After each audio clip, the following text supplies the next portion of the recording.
Thank you very much, Michael, and I would like to welcome you all here this morning, and especially our international friends whom I was speaking to already, and I'm sure that you're delighted to be in Ireland. And as I was explaining to them, Ireland, I suppose, is one huge heritage site. So thank you very much, ladies and gentlemen, and I'm delighted as well to have this opportunity to speak to you this morning. As Michael said, I'm certainly very conscious of the importance of protecting and promoting our unique heritage, both built and natural. And also I know that one of the best ways to achieve this is to add to the number of Irish sites already on the World Heritage list, and that's why I think our international visitors here this morning are going to play a very important part in your seminar here today. As you're all aware, Ireland now has 3 World Heritage Sites in total: Skellig Michael, Brún na Bóna in the Republic, and of course the Giant's Causeway in Northern Ireland. And just you might ask the question, where are we with our 2 existing sites? In the case of Skellig Michael, the archaeological stratigraphic report has been completed and published on my department's World Heritage website, and work is now commencing on the preparation for publication of a volume on the very exciting archaeological discoveries there. This will be the first in a series of documenting the works carried out on the site to secure the preservation of the monuments. In the case of Brún na Bóna, work is progressing on the preparation of a new management plan for the World Heritage Site. You will of course be aware of the recent decision of An Bord Pleanála to refuse permission for the Slane bypass, which cited the impact on the World Heritage Site as one of the grounds for its finding. This underlines the need for the new management plan and other protective measures to adequately address the development issue to make sure it does not endanger the outstanding universal value, integrity or authenticity of the World Heritage Site. It demonstrates that the local community must be convinced that there are real and tangible benefits to having a World Heritage Site in their area, such as increased tourism expenditure in the locality. An Bord Pleanála's decision highlights too the responsibility that rests on all of us, not just the state, but also local authorities, to protect and enhance World Heritage Sites. The tentative list of potential World Heritage Sites drawn up by the Expert Advisory Group includes a number of our most prestigious archaeological, architectural and natural sites. UNESCO sets the standards required for the World Heritage Site in terms of its outstanding universal value, its integrity and authenticity. The Expert Advisory Group was very conscious of the need to clearly establish that the sites on the tentative list met the criteria, and in particular the outstanding universal value could be proved. The group concluded that serial nomination of themed sites would be more likely to succeed than single sites. Examples would include the royal sites of Tara, Cashel, Dunallen, Rathcrone, and the monastic sites including Clonmacnoise, Durrow, Kells and Glendalough. The royal sites would include a transboundary nomination through the incorporation of Owen Boca, Navanfort and Armagh. The monastic sites could be further developed to include the European context of Irish monasticism on the continent and its contribution to the development of European culture. Just as an aside, I hope that next year during our presidency that there will be a particular focus on the contribution of Irish monks to education in Europe in the early medieval period and the middle medieval period, when they made a significant contribution. So I'm planning to do something on that. The selection of the Burren and the Céda Fields allows for nominations that are of importance to both cultural and natural heritage. The literary element of Ireland's contribution to world culture is marked by the presence of Dublin City on the list. To progress applications for World Heritage Site inspections is an onerous task. It is not something my department can achieve on its own. While only the state can propose a site from the tentative list for inspection as a World Heritage Site, I believe it is critical for local communities to become fully engaged in the process. And I know this is part of the theme here today of this conference. Indeed, it is my view that the impetus for developing a new application should come from the community itself, rather from the top down. The preparation of an application to UNESCO is a complex and time-consuming exercise. There is growing awareness and underlining of the need for community engagement with the process.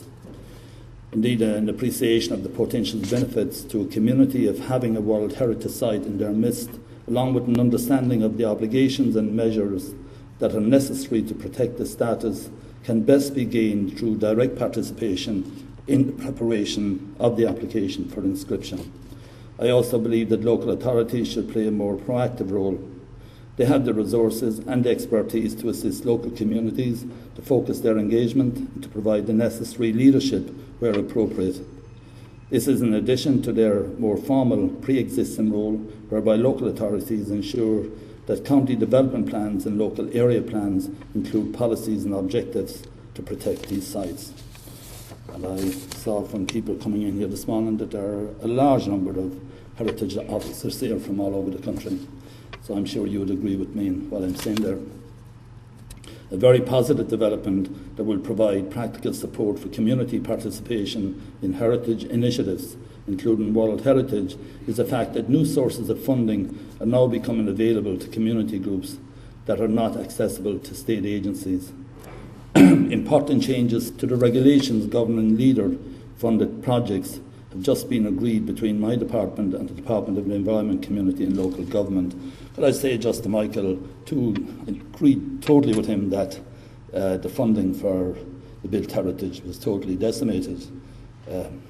Before I took office, just to remind him.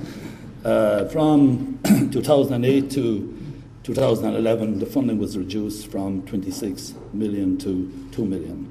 And actually the cut in the budget for 2011 was 75%. So that really, I suppose, put a lot of pressure on the existing resources for our built heritage in particular. But I think this is a new, exciting development, this now collaboration with Leader. Under the new rules, which I understand will be issued very shortly, it will be possible for community groups to apply for Leader money for projects involving the conservation and preservation of historical or archaeological monuments for the benefit of the community itself, or indeed for World Heritage status. My department is currently preparing detailed guidance for Leader-funded community initiated projects at sites or structures of heritage interest. At a first level, properly designed and managed Leader conservation projects will prolong the life of historic structures, protect archaeological resources, create a source of local pride and promote local economies through tourism and other activities.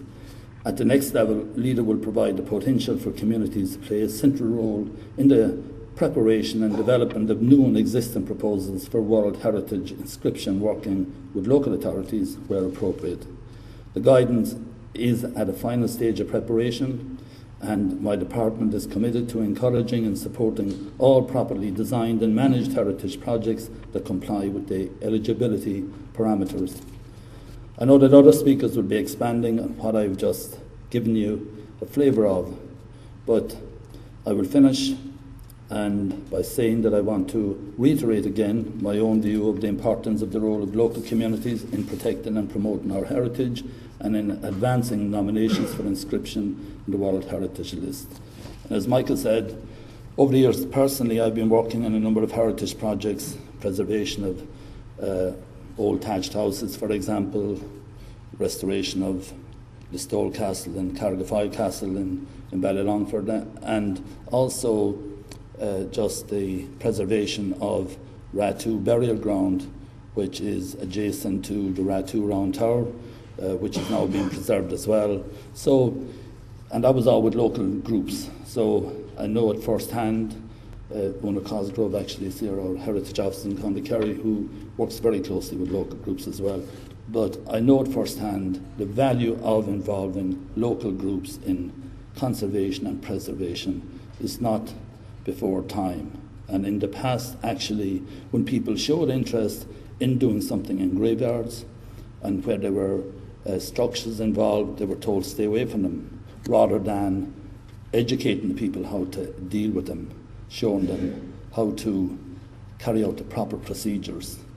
And as a result, we have lost some of our built heritage because people weren't encouraged. They were discouraged, actually. So hopefully this whole new departure now, new approach will help considerably. Maybe because we haven't the funding, maybe we can make up for it through volunteerism or through local involvement. So I think this is quite exciting departure here. So I would like to recognise the work of everybody concerned in ensuring that is now being put in place. Just also could I say that I suppose I live in a historic town. There were heritage towns designated some years ago, and then they were more or less forgotten about. You know, you have wall towns and other designations, but there were heritage towns designated back in the 90s, and Listowel being one of those. But then they had a sign saying this was a heritage town. Then nobody was involved in the development of those towns, and they didn't seem to have any programme apart from the branding. So I'm glad now that I'm working closely with Fáilte Ireland and with the Heritage Council towards having a new initiative for historic towns and heritage towns, and that will be announced shortly. We'll be announcing a pilot project for that. So I would hope that we would help through heritage regeneration, the regeneration of these towns. So it's just another, I think, exciting development that hopefully will help again in the overall, I suppose, scheme, national scheme to protect our built heritage and natural heritage. So finally, I would like to thank and congratulate the Heritage Council and Icomos Ireland for organising this conference, and wish you every success. And just looking at the programme, it certainly seems very exciting, and you have some really top-class international experts too. So you should have a very, very interesting day. So thank you very much for your attention. Thank you.